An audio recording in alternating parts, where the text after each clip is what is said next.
Channel میں ایک بار پھر سے خوش آمدید۔ آج ہم آپ کو سورج کی سیر کرائیں گے جو کہ ہمارے نظام شمسی یعنی سولر سسٹم کا مرکزی ستارہ ہے۔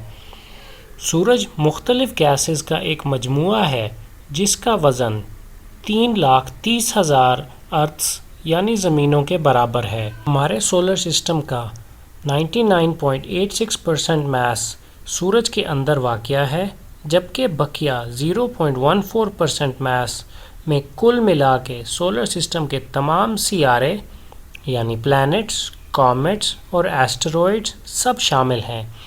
سورج کی پیدائش آج سے تقریباً 4.5 ارب سال پہلے ہوئی۔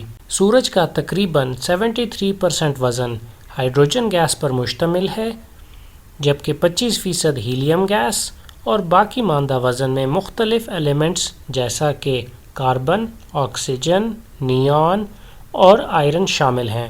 سورج کے اندر سے 6 مختلف حصے ہیں۔ سب سے اندر والے حصے کو کور کہا جاتا ہے، جہاں کا ٹیمپریچر تقریباً 1.5 کروڑ ڈگری سیلسیس ہوتا ہے۔ سورج کے اسی حصے میں نیوکلیئر فیوژن کے ری ایکشنز ہوتے ہیں، جن سے ہر second 60 crore ton hydrogen helium میں تبدیل کیا جاتا ہے۔ دوسرے اندرونی حصے کا نام ہے ریڈیٹیو زون، جس کا ٹیمپریچر تقریباً 40 لاکھ ڈگری سیلسیس ہوتا ہے۔ سورج کا یہ حصہ کور میں پیدا ہونے والی گرمائش اور روشنی کو تقریباً 2 کروڑ سالوں تک اوپر والی بقیہ حصوں تک پہنچاتا ہے۔ تیسرا اندرونی حصے کا نام کنویکٹیو زون ہے، جہاں پہ سورج کا ٹیمپریچر قدرے کم ہو جاتا ہے اور یہاں سے روشنی اور حرارت یعنی گرمائش قدرے آسانی سے باہر کی طرف سفر کر لیتی ہے۔ سورج کے بقیہ 3 حصے فوٹوسفیر، کروموسفیر اور کورونا کہلاتے ہیں۔ ان تینوں حصوں کو ہم زمین سے مختلف ٹیلیسکوپس اور کیمروں کے ذریعے دیکھ سکتے ہیں یا پھر سورج گرہن کے دوران ان کا مطالعہ کر سکتے ہیں۔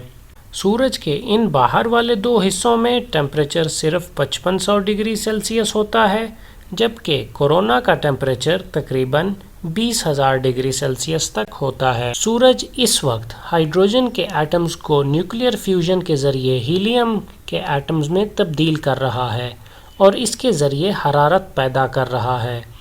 تقریباً 4.5 ارب سالوں کے بعد سورج کے پاس ہائیڈروجن ختم ہو جائے گا اور وہ ہیلیم کے نیوکلیئر فیوژن ری ایکشنز شروع کر دے گا، جس کے دوران سورج کا کور تو قدرے سکڑ جائے گا، لیکن اس کی باہر والے حصے مزید باہر کی طرف پھیلتے جائیں گے۔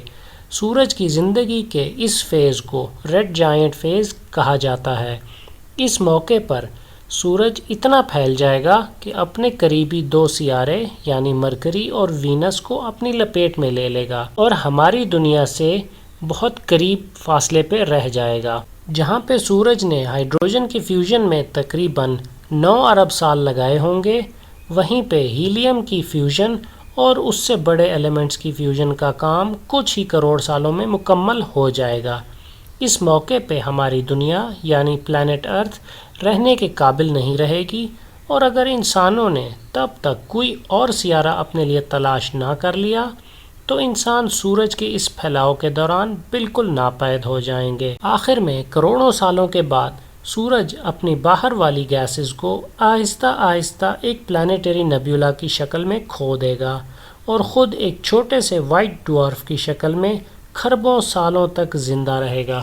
ہمارے سورج کی ہی طرح کے ہزاروں ستارے جو ابھی تک وائٹ ڈوارف بن چکے ہیں اور ان کے گرد پلانیٹری نیبولا بھی وجود میں آ چکے ہیں، آج بھی تاریک راتوں کو آسمان میں ٹیلیسکوپ کے ذریعے سے دیکھے جا سکتے ہیں۔